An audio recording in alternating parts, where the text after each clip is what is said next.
where every tale unfolds like a cozy chat over a steaming cup of coffee. Today I present to you an enchanting new mystery starring the ever-observant and brilliantly astute Miss Marple, the cherished amateur sleuth crafted by Agatha Christie. Settle in and let's piece together this delightful enigma. And if you feel inclined, drop a quick comment to share where you're joining from. It's always a joy to connect with our little detective community.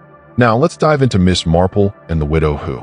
3 husbands laid to rest. The bells tolled throughout the village, their sorrowful sound drifting over rooftops and through narrow lanes where curtains fluttered at every window. Miss Marple, clad in her finest black coat, walked up the gravel path to St. Mary's Church, taking a moment to adjust her gloves. This was, by all accounts, a funeral the entire village anticipated, albeit with a hint of uneasy intrigue. For this was not merely any funeral. It marked the 3rd occasion widow Travelin had stood in quiet reflection, at the brink of an open grave, saying goodbye to yet another husband. The small congregation outside the church appeared torn between a sense of solemnity and barely masked intrigue. Miss Marple, ever the silent observer, took note of the huddled groups of whispering villagers, some murmuring prayers, others casting speculative glances. There was something about funerals in the village that always struck her. Grief in such settings was never a solitary experience. It unfolded as a communal affair, wrapped in both condolences and curious eyes. As she settled into her spot within the cool interior, the atmosphere weighed heavily with unspoken thoughts. Stone knave, she pondered as only Miss Marple could, whether the whispers contained more truth than the eulogy ever would.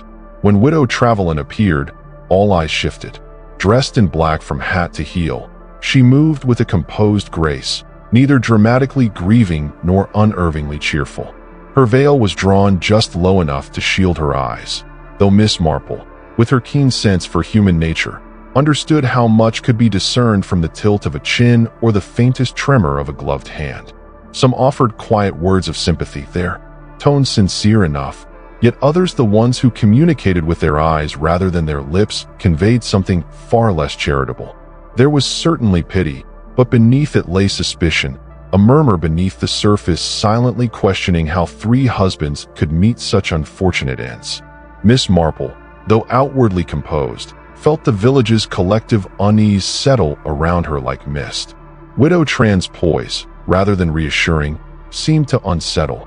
She carried herself not as a woman crushed beneath grief, but as someone well immersed in the customs of grief. In a village such as this, an understanding of funerals was seldom regarded as commendable. The funeral tea took place at the vicarage, where cucumber sandwiches and seed cake were arranged with the meticulous hospitality only the wives of village vicars could provide. Miss Mel accepted a cup of weak tea and nestled into a chair by the window, content to allow the dialogue to swirl around her. It wasn't long before whispers shifted to speculation. 3 husbands lost within a decade, one taken by a tragic riding accident, another by a sudden illness, and the 3rd by a fall down the stairs. Natural causes, all declared officially. Yet here, amidst the cake crumbs and clinking china, natural causes seemed the most unnatural explanation of all. "She's cursed, they say," whispered Mrs. Featherstone, leaning closer to Mrs. Hart, eyes wide with grim delight. "Or perhaps she's something far worse." "Black Widow," Mrs. Hartel breathed, though she quickly glanced toward the widow herself, as if the very words might conjure ill fortune. Miss Marple stirred her tea. Slowly, her expression became inscrutable. The gossip she was aware of was seldom trustworthy, yet frequently advantageous. Nestled within the fabric of exaggerations and idle speculation were small kernels of truth. And truth, as Miss Marple had learned through years of experience, had a peculiar way of emerging in the most unassuming dialogues. It was nearing the conclusion of the gathering, as guests collected their coats and exchanged farewells, that Miss Marple noticed a slip. An old friend, Reverend Finch, paused beside her chair, engaging in the customary pleasantries of such occasions. His voice was warm, but as he spoke a curious phrase that slipped from his lips, a terrible shame. That first accident, such a fine horseman, never took a bad fall in his life until that day. Of course, Miss Mel, whose mind gathered small details like a magpie collects silver, offered a polite smile, But her thoughts turned inward, sifting through the brief remark like a detective examining a clue. It wasn't just the accident itself, it was the certainty in Reverend Finch's voice. Never took a bad fall in his life, there was something about that certainty, the way it jarred against the official account, that made Miss Marple's fingers tighten ever so slightly around the handle of her cup. The widow's husbands were all gone. That much was true, but the stories wrapped around their deaths were far from tidy. As Miss Marple rose to leave, she knew this funeral was not the end of the story. In fact, it was likely just the beginning. Graveyards, Miss Marple always thought, told stories as well as any novel, and in the quiet corner of St. Mary's churchyard, 3 such stories stood side by side, each marked by A. The headstone bore the name Travelin', and it was the meticulousness that caused Miss Marple to hesitate. Each stone was evenly spaced, each inscription crafted by the same hand, as if the graves had been arranged with intentional precision. This was not the haphazard scattering typical of village burials, where lives conclude at irregular intervals. Rather, it was a deliberate pattern, one husband after another, each marriage ending exactly where the last had finished. Miss Marple lingered a moment longer than required, hands folded before her, the crisp morning air enveloping her. The scent of damp grass and aging flowers lingered, a testament to the diligent Murs, while no one else was close enough to perceive the slight narrowing of her eyes, a subtle shift that signaled the moment her mind began to engage earnestly. 3 husbands, 3 tragedies, and 1 widow loomed above them all, clad in black and casting a shadow longer than the headstones themselves. It was old Mr. Calthorpe who shattered Miss Marple's silence, leaning heavily on his cane as he shuffled to her side, having lived in the village long enough to bury 2 wives and most of his teeth. He eagerly shared the official accounts of the Travelin' husbands' fates. The first, a dashing cavalry officer, met a tragic end in a riding accident, a fine horseman thrown by a sudden fright. The second, a prosperous businessman, fell victim to severe food poisoning, his life cut short after a dinner of questionable seafood. The third, a retired doctor, lost his footing during a storm and tumbled down the grand staircase of Travelin' House. All accidents, all unfortunate twists of fate, all, as Mr. Calthorpe noted with a certain grim satisfaction, well documented in the village memory. Miss Marple listened politely, her nods perfectly timed, but her mind, ever quietly analytical, was less concerned with the stories themselves than with how comfortably they fit together, like 3 pieces from the same peculiar puzzle. It was not the deaths that troubled her most, but their symmetry. Grief, in Miss Marple's experience, was rarely so tidy. It was the vicar, Reverend Finch, who added the final detail, a future engagement whispered.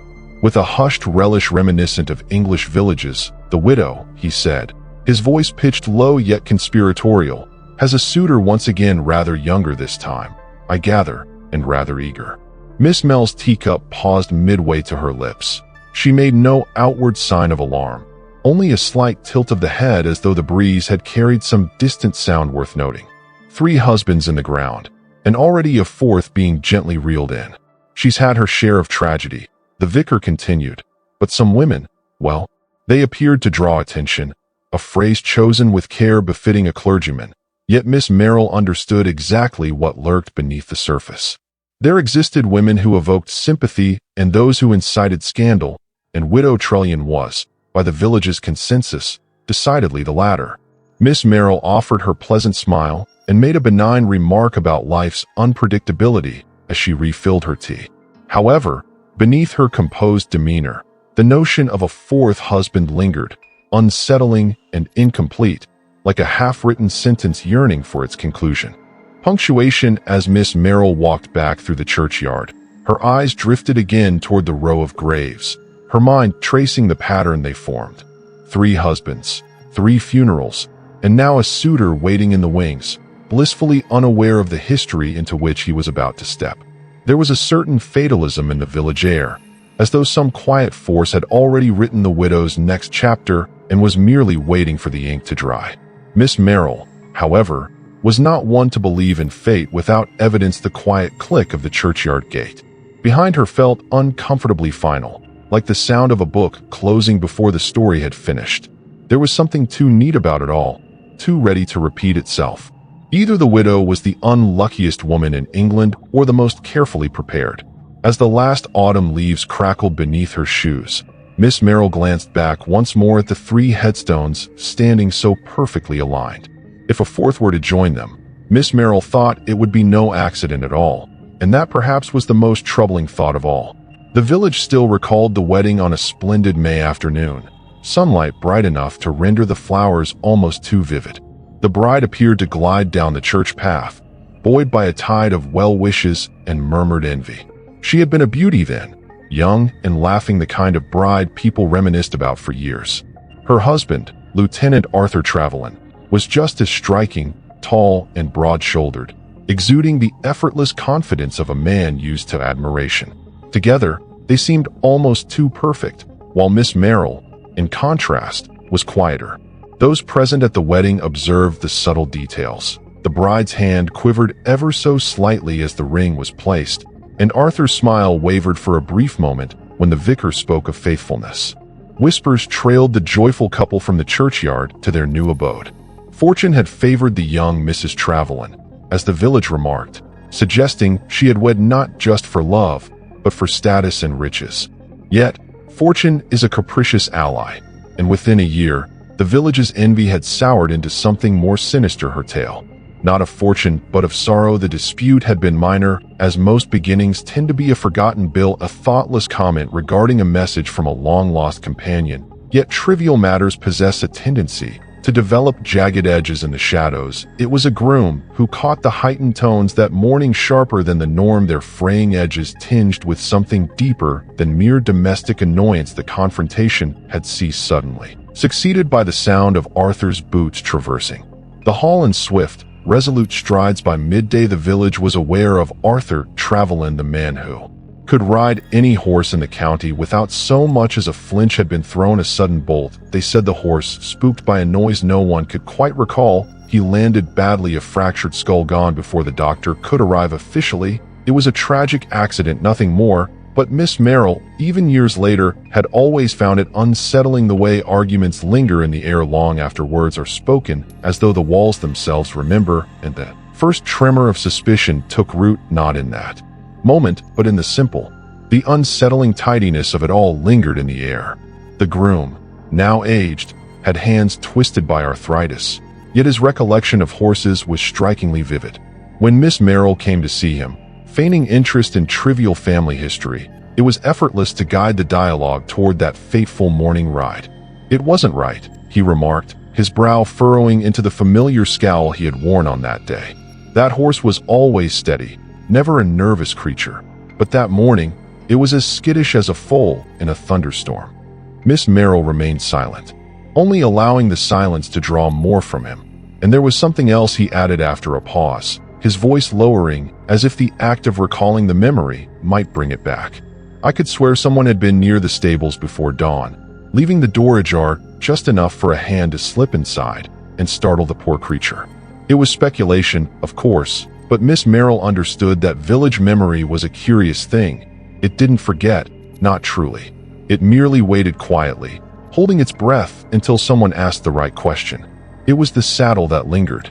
With the old groom most of all, a detail so small most would have dismissed it entirely. It wasn't fitted right, he said, his voice drifting somewhere between certainty and doubt. I check every morning, you see, always have. But that day the stirrup leather had been shortened not by much, just enough that a man like Arthur, tall as he was, would have had to shift in the saddle, and shifting on a horse already nervous, well, it doesn't take much. Miss Marple offered no theories, no judgments, she merely nodded, filing the detail away alongside the quarrel. The bolt and the oddly synchronized widowhood incidents occur, naturally, yet Miss Marple had dedicated her life to noticing that such events seldom unfold with such neat precision.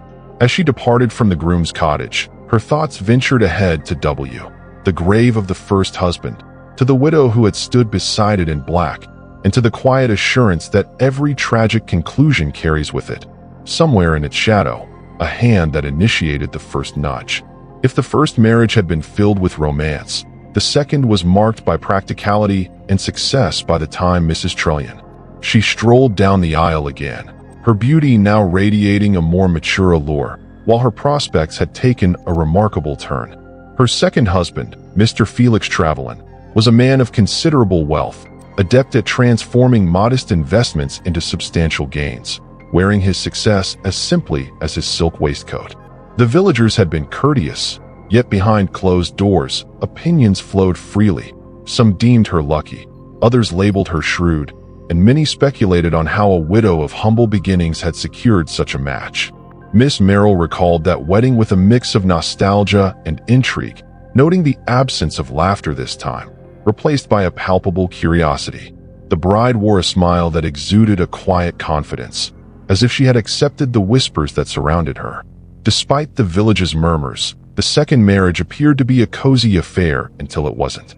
A seemingly ordinary dinner, held in a house that felt too opulent for comfort, shifted the atmosphere entirely. The meal, an unexceptional seafood platter, was the sort that affluent men choose to dazzle their guests. With imported delicacies, there were oysters and prawns, even a lobster that the cook herself admitted had been a gamble given its long journey from the coast. By midnight, Felix Travelin was violently ill. Within hours, he was dead. Food poisoning. They said a tragic misfortune, though not unheard of. The coroner, perhaps eager to close a case involving a man of wealth, settled comfortably on bad shellfish and left it at that. The village accepted it because villages always do, at least outwardly. But Miss Marple had been visiting a friend nearby that same week. She had heard whispers over the garden gate about how the widow had been oddly calm, how the doctor's face didn't match his words when he declared the cause.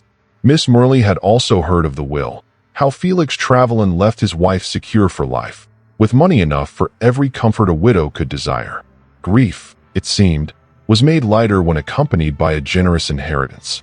Years later, Miss Marple came across the inquest report tucked between newspaper clippings in the Reverend's archive. It was curiosity that compelled her. She opened it, but it was her instinct that compelled her to read every line twice. The symptoms troubled her. Felix had experienced not just vomiting and stomach cramps, but also tremors, confusion, and even a faint bluish tinge to his lips. This was no ordinary food poisoning. Miss Marple understood that this was something far more deliberate, a poison selected not for speed, but for plausibility. There were small details as well, ones that the village doctor might have missed or chosen to overlook. The tea service cleared shortly before dinner, and the widow's own complaint of a headache that had kept her upstairs, away from the meal, all harmless in isolation. But together, they formed a pattern, the kind of pattern she had learned to recognize long ago. The file closed with no suspicion of foul play, but she knew better. Official records only told part of the story. The rest could be found in human nature, in whispered gossip, and in the spaces between facts where truth quietly hides. It was the timeline that finally unsettled her, the way the widow's day had been so neatly accounted for, every hour. There was a peculiar gap between the afternoon tea and the arrival of dinner guests, a missing half hour that went unexamined. The widow had gone to freshen up, her maid noted, even though the bell had not been rung and her door was unusually bolted. Miss Marple, attuned to the way secrets thrive in silence, perceived something that the inquest overlooked. It was during those 30 quiet minutes, unseen and unaccounted for, that someone could have swapped a bottle, dosed a sauce, or orchestrated a diversion. 30 minutes in which a widow might have secured her future without anyone suspecting a thing. Yet as Miss Marple set down the file, her instincts pulled her in another direction. The widow's alibi was too delicate, too simple to challenge if one merely examined it closely, which brought forth the most disquieting question of all. Was the widow genuinely negligent, or had someone else, perhaps someone much nearer, guaranteed that the trail led directly to her? For the first time, Miss Marple sensed the outline of something more significant. This was not merely the tale of one unfortunate woman, but the shadow of a hand pulling strings behind every marriage. The storm had arrived without warning, tearing through the village with a ferocity that sent shutters banging and turned the narrow lanes into rivers of mud. At Travelin House, the light from a single upstairs window flickered uncertainly, casting long shadows down the staircase, the same staircase where Dr. Edmund Travelin would take his final fall. It was said he had been fetching a book from the library, a harmless enough errand, though one rarely undertaken during a gale with the house creaking. Under every gust, the widow, already retired for the night, claimed she heard nothing until the terrible thud that brought the household running. He was found at the foot of the stairs, neck twisted unnaturally, his spectacles lying several feet away, their frame bent beyond repair.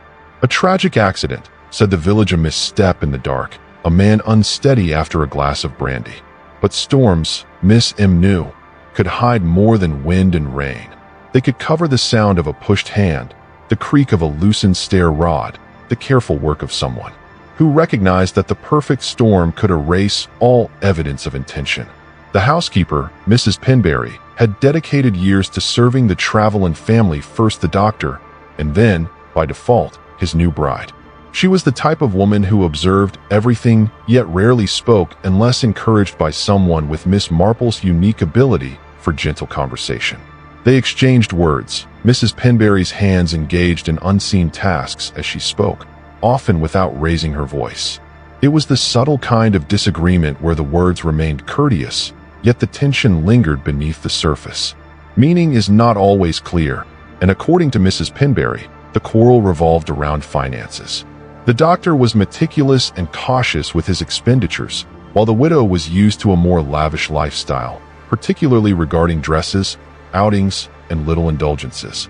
He would leave bills out in plain sight, Mrs. Penberry noted, as if hoping she would notice and reconsider, but she never did, or if she did, it only fueled her frustration.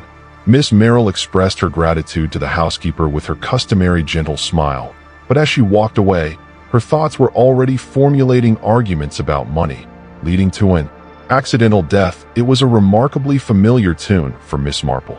She had always held the belief that accidents were seldom as convenient as they seemed.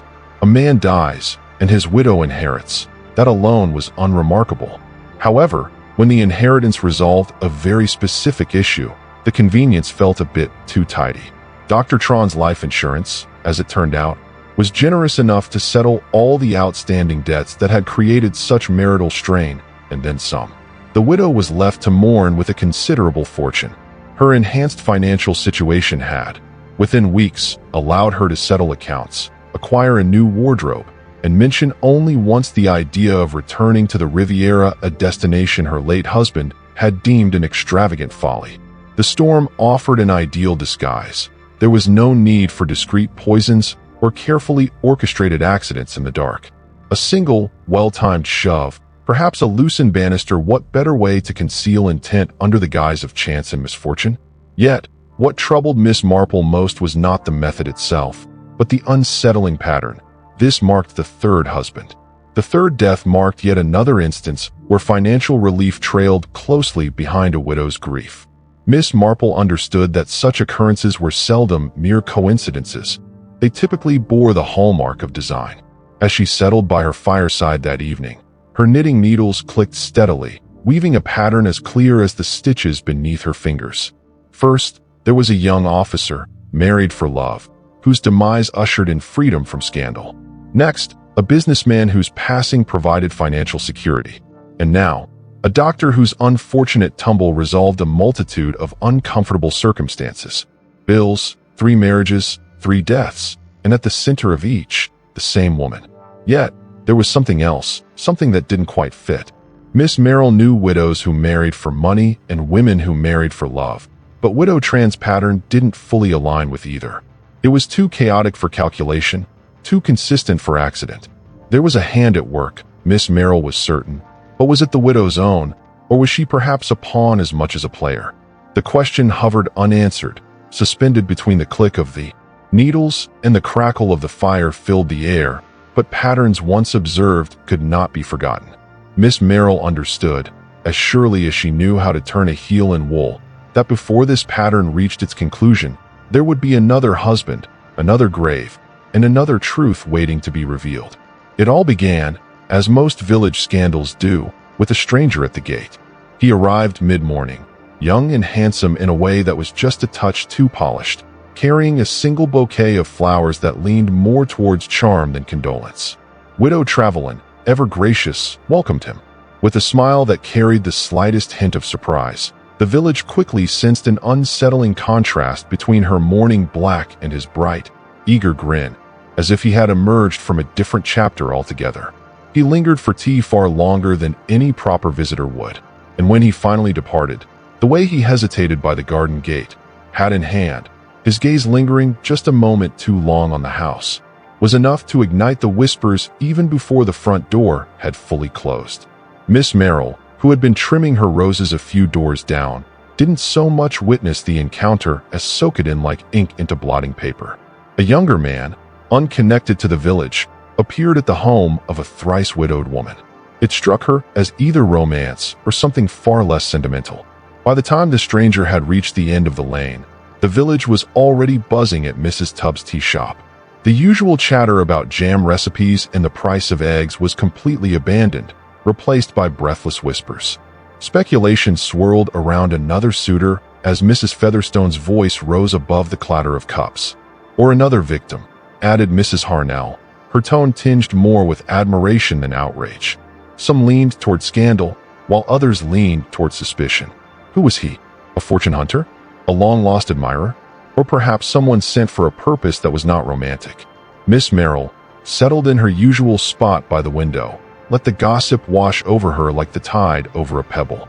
It was remarkable, she mused, how swiftly a village could weave a history for a man it hadn't yet named, but gossip, for all its flaws, had a peculiar instinct. Beneath the exaggerated stories lay something unsettlingly accurate, the sense that trouble had arrived dressed in a charming smile. Miss Mel had seen many suitors in her day, genuine lovers, fortune seekers, and the odd scoundrel, hoping to charm his way into a comfortable life. This one didn't fit neatly into any of those categories. He was too confident, too rehearsed in his charm. There was no awkwardness, no genuine delight in the widow herself, only a calculating ease. As if every word had been chosen in advance, it was the house that seemed to hold his attention most.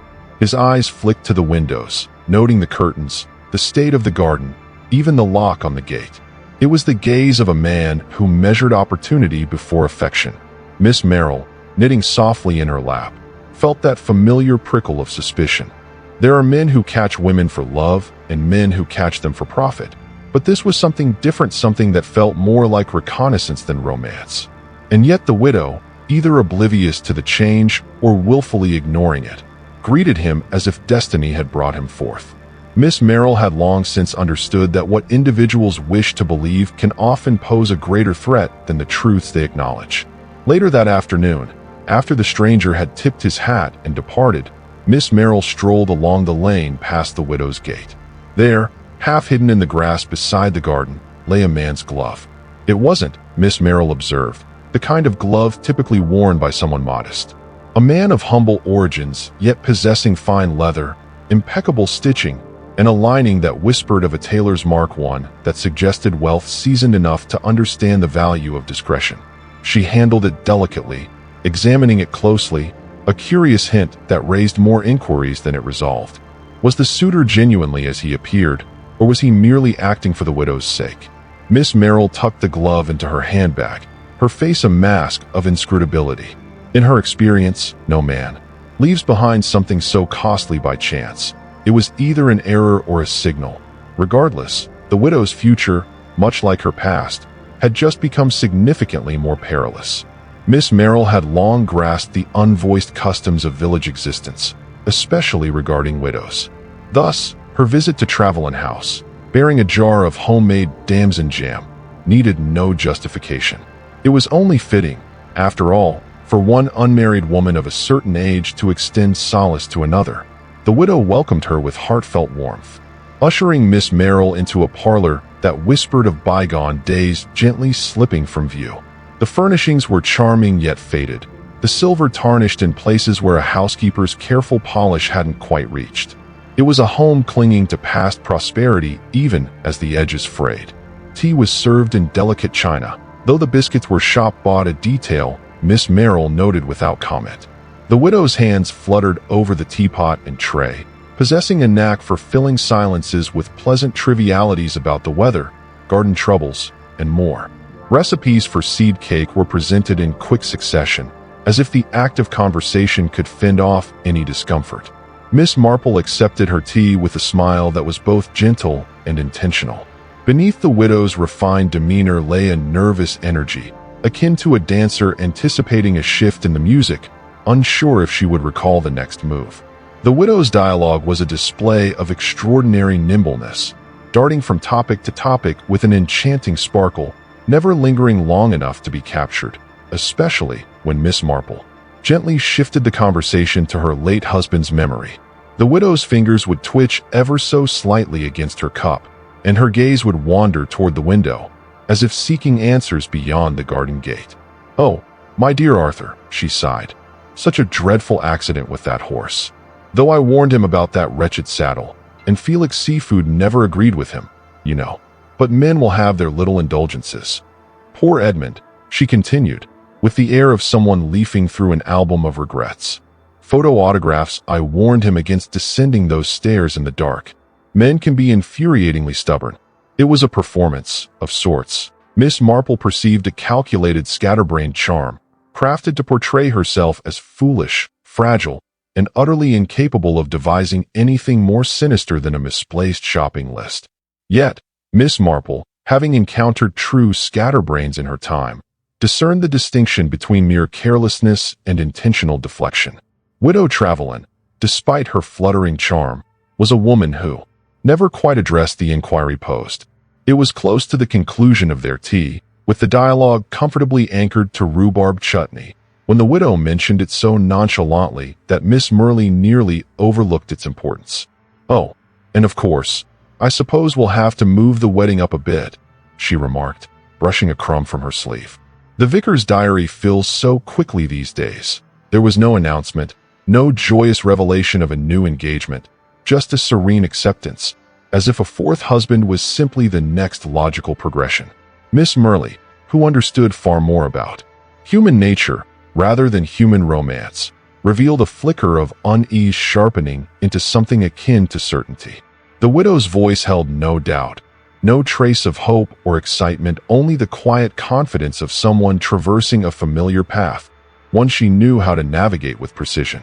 It was not the language of love, but rather the language of assurance, spoken by a woman who had crossed this threshold 3 times before and understood exactly where it would lead.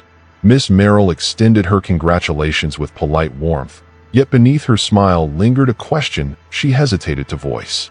Who was guiding whom to the altar, and for what purpose? As Miss Merrill journeyed home, her thoughts accompanied her, shaping the contours of the widow's existence, a life defined not by passion or scandal, but by a unique ability to embody the ideal woman men choose to marry. She possessed enough charm to attract their gaze, a softness that suggested innocence, and a pliability that allowed her to transform into whatever each husband required her to be, neither too intelligent nor too challenging. An impeccable canvas upon which a man could project his vision of happiness, yet there lingered a perilous strength in such women. Miss Merrill recognized for a woman who appears innocuous is seldom scrutinized closely when funds disappear or disputes grow icy. No one suspects her involvement if there was even a weapon to be discovered. These women meandered through existence untainted by doubt until the troubling pattern revealed itself too late. One husband gone, then another, followed by a third, all rationalized by misfortune and poor timing. Miss Merrill lingered at her garden gate, her fingers gently resting on the latch. The widow's talent, it seemed, lay not in taking lives, but in something far more insidious, in something far more perilous than mere underestimation. It unfolded like a captivating tableau. The widow, poised in her drawing room, exuded an air of elegance, while the younger suitor leaned in, a touch too eager. Between them lay a delicate tray adorned with sandwiches, scones, and perfectly poured cups of tea. The widow, bright-eyed and fluttering, spoke of wedding flowers and a potential honeymoon in Italy, her voice lilting with youthful excitement, though her hands trembled ever so slightly each time they reached for the teapot. Halfway through a tale set against the backdrop of a seaside holiday in Brighton, the writer's hand faltered. His fingers, once effortlessly confident, slipped against the cup's handle. He coughed once, then again, the sound turning sharp, almost ragged. Moments later, he was slumped sideways, his breath coming in labored gasps. The widow screamed, a sound too high and too sudden for practiced grief. By the time the village doctor arrived, it was far too late. Another man, it seemed, had died in the presence of the widow. In Trevelyan, Words spread faster then. The doctor's carriage wheels could turn by tea time, and the village buzzed with suspicion. By supper, it was an established fact. The widow had done it again. "She's cursed," said Mrs. Hartnell, though her tone held more thrill than horror. "She's clever," countered Mrs. Featherstone, whose delight in scandal often surpassed her sense of restraint. "Always the same, charming them into marriage. Then off they go to the churchyard before the ink dries." Even the vicar, whose sermons regularly condemned idle tongues, could not entirely conceal his intrigue. Fascination enveloped Miss Marple as she listened quietly, her own conclusions carefully withheld. Village gossip, though rarely reliable, often contained a seed of truth buried beneath layers of embellishment. Yet, what intrigued her most was not the widow's tragic reputation or the village's eagerness to write the ending before the story was told. It was the expression on the widow's face, glimpsed through a half-drawn curtain. It was not the look of a woman with blood on her hands, but rather the look of someone who understood with dawning clarity. She had narrowly escaped death the following day as the village deliberated on whether the widow should face pying or hanging. Miss Marple made a discreet visit to Travelin House, where the drawing room had been stripped of its sorrowful remnants, except for the untouched tea tray in the midst of confusion. It was in that setting that Miss Marple's keen eye noticed something intriguing, a faint trace of lipstick on the incorrect cup. The widow's customary cup, marked by the hue of her favored coral rouge, was positioned closest to the chair where the suitor had sat. He placed the cup he had used, devoid of any markings, closest to her own seat, perhaps an accidental mix-up, or perhaps not. Miss Marple's fingers hovered over the cups, her mind already turning this discovery over like a smooth stone in her hand. If the suitor had drunk from her cup, then the poison had not been intended for him. It had been meant for the widow herself. The village believed they understood the tale, that the widow had claimed another victim, but Miss Marple knew better. This was not a woman dispatching another inconvenient husband. This was a woman, once merely an observer of fate, now found herself ensnared in a web of danger as she walked home. Miss Marple wove the threads of her story together, revealing that someone sought the widow's demise not for affection or wealth, but for secrets buried deeper than the lives of her 3 husbands. This revelation shifted the narrative entirely. Until now, the widow had appeared to be a magnet for misfortune, perhaps even a siren calling it forth. Yet, if the poison was meant for her, it suggested that the real peril lay not in her past partners, but in someone who possessed far too much knowledge about them. Could it be the suitor himself? An opportunist with his own schemes, or a figure who had silently observed the periphery of each union, biding time until the quietude became a more formidable danger than any scandal? Miss Marple hesitated at the churchyard gate, her gaze wandering to the line of graves, 3 husbands, and now nearly a widow destined to join them. Yet, despite the village's fervent gossip about a black widow, Miss Marple perceived something far more perilous. A woman ensnared at the heart of another's machinations, a pawn in a game that had commenced long before the initial proposal and might only conclude when the final secret lay bare, and hidden behind lace curtains and polite smiles, the hand that poured the poison was already reaching for another cup. It was at the greengrocer's, of all places, that Miss Marple first heard the name Charlotte Travelin. "Back," she said, casting a sideways glance toward the window, as if the name itself might come striding past at any moment. "Can't think why I never got on with her stepmother, not after the will came out." Miss Marple offered her mildest smile, but within, the name tugged at a thread. Charlotte, the doctor's daughter, had departed the village in silence following her father's funeral.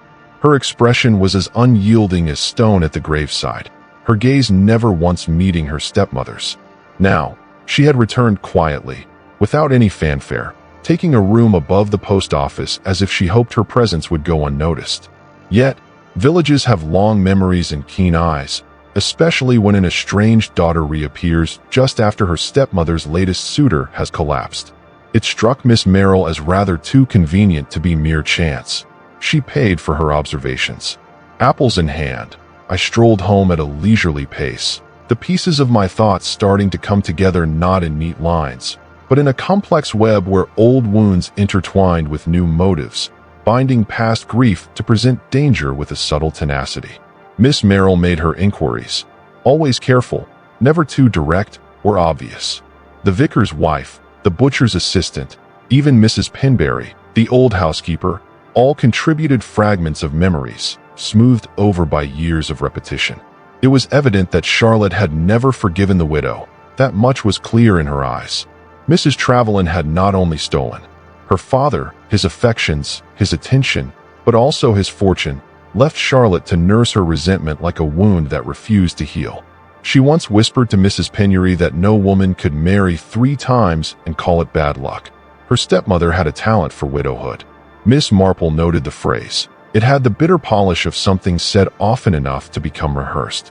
Anger, Miss Marple knew, could flare and fade, but resentment left to simmer became something sharper, a purpose, and Charlotte, cut off from her father's wealth from her rightful place as mistress of Trevelyan House, had every reason to see her stepmother buried alongside her husband.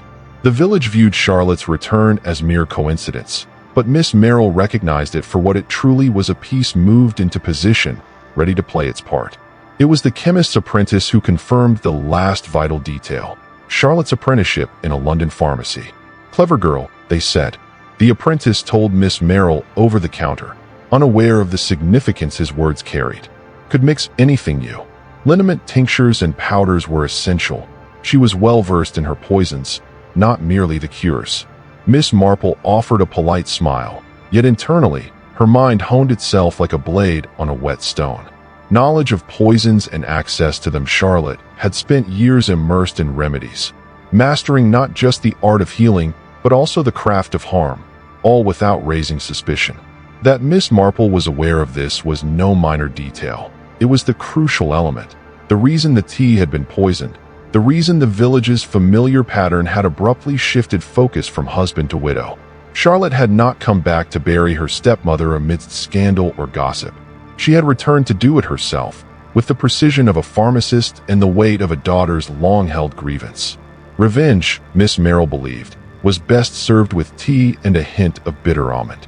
That evening, by her fireside, Miss Marple set her knitting aside, the pattern slipping from her mind as her thoughts wove through the inevitable conclusion. Charlotte had been the shadow behind every whisper and tragedy, the quiet hand safeguarding her stepmother's reputation. Shrouded in shadows, the specter of death loomed, transforming the widow into a curse upon the village. Yet, Charlotte's endurance was not infinite. Perhaps the widow's 4th suitor marked the tipping point. Or perhaps Charlotte, having returned to the village, found her rightful home now too snugly filled by the woman she had long loathed. The poisoning, Miss Marple discerned, was no mere chance occurrence. It was a meticulously crafted scheme, the final act of a narrative penned long ago, beginning when Charlotte first witnessed her father's remarriage. Still, Miss Marple understood. Bitterness lingered in the air as Cloud's judgment loomed over Charlotte. She had tread carefully in her attempts to paint her stepmother as a black widow, yet she overlooked a crucial reality. In a village like this, secrets have a way of surfacing. Now that Miss Marple had begun to discern the contours of the truth, it was only a matter of time before the entire village would too. Charlotte had meticulously plotted her revenge, but she had not anticipated the astuteness of Miss Marple. Few things, Miss Marple often mused, are as revealing as a will. After all, it is merely a document, written not for sentiment, but for truth, the final undeniable evidence of where a man's true affections, fears, and obligations lie. Thus, with her usual quiet diligence, Miss Marple acquired copies of all 3 wills, the first husband, the second, and the third. Each, naturally, had left the bulk of their estate to their surviving wife, as expected. However, tucked into each document was a curious consistency, a secondary bequest, smaller but carefully worded, to a private trust. The name of the trust meant nothing to. The seemingly innocuous title, crafted to draw no scrutiny, instead highlighted the peculiar pattern.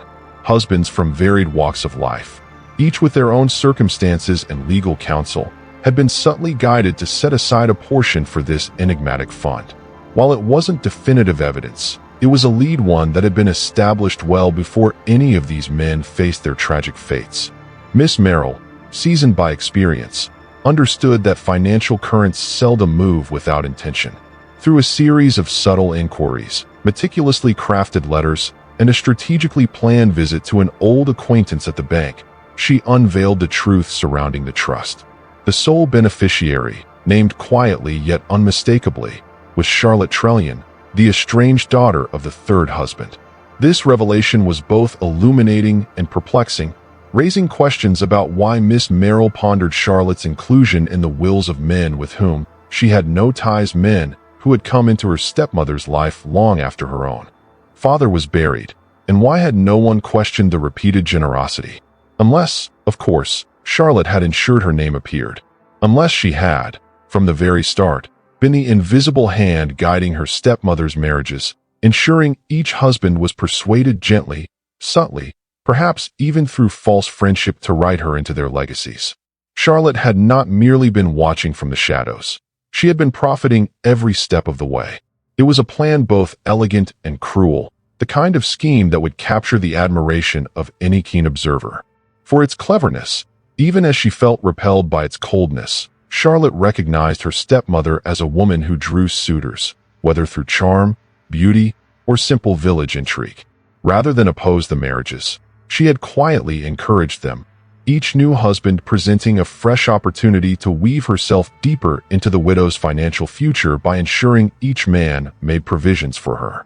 Charlotte had discovered a way to profit, regardless of how the marriages concluded, and should tragedy strike, as it always seemed to, the widow would stand at the heart of the intrigue. Charlotte's role lingered just beyond the periphery, her motives cloaked yet unmistakable. This was not merely a crime fueled by avarice. It was a deep-seated resentment, cultivated over time. Charlotte's desires transcended mere financial gain. She yearned for her stepmother to be ensnared in a web of gossip, suspicion, and dread. She envisioned a life where every glance was shadowed by scandal, where each new romance was tainted by the specter of demise. Ultimately, Charlotte sought not just an inheritance but the complete dismantling of her stepmother's existence. As Miss Marple sat quietly by her window that evening, the narrative sharpened into a stark clarity. This had never been a tale of a black widow luring and discarding husbands for personal gain. Rather, it unfolded as a story of manipulation, where the widow herself was the most pliable pawn. Charlotte had meticulously orchestrated every detail, ensuring the widow remarried swiftly after each demise. She whispered encouragement through intermediaries, perhaps even nudging each suitor gently toward the altar. With every new husband, Charlotte secured another inheritance, all while the widow's reputation remained intact. Darkened like a stain that could not be washed away, the brilliance lay in its simplicity. Charlotte never needed to commit the murders herself. Misfortune, gossip, and village curiosity did the work for her. All she needed was to ensure each will bore her name, and that the widow lived under a shadow so dark no one would think to look elsewhere. It was a crime too clever for cruelty alone. It had the calculated patience of someone who had learned very young that revenge is best taken slowly and served not with fury, but with a polite cup of tea. Miss Marple set down her knitting. There were still a few loose ends to tie, but the pattern was clear. The widow was not the predator. She was the bait, and Charlotte had been holding the line all along. Miss Marple arrived at Travelin House not with her usual air of gentle curiosity, but with something altogether firmer. The time for polite observations had passed. The widow answered the door herself, her eyes shaded with exhaustion that powder and pearls could not quite conceal. There was no preamble, no talk of the weather or roses. Miss Marple simply. She stepped inside, gliding past the widow with the quiet certainty of someone who understood her visit would not be denied. They sat across from one another, the distance between them charged with unspoken truths. "You've always been kind, Miss Marple," the widow began, her smile brittle yet kind. Gently, Miss Marple replied, "Kindness is not always the same as blindness." There was no accusation in her voice, only an invitation, a space left open for the truth to finally emerge. The widow's hands fluttered towards the teapot, but Miss Marple shook her head, signaling no. "Tea today?" The widow exhaled slowly, as if something long held back had begun to loosen in her chest. "You already know, don't you?" "Some of it," said Miss Marple softly, "but not all. Not yet."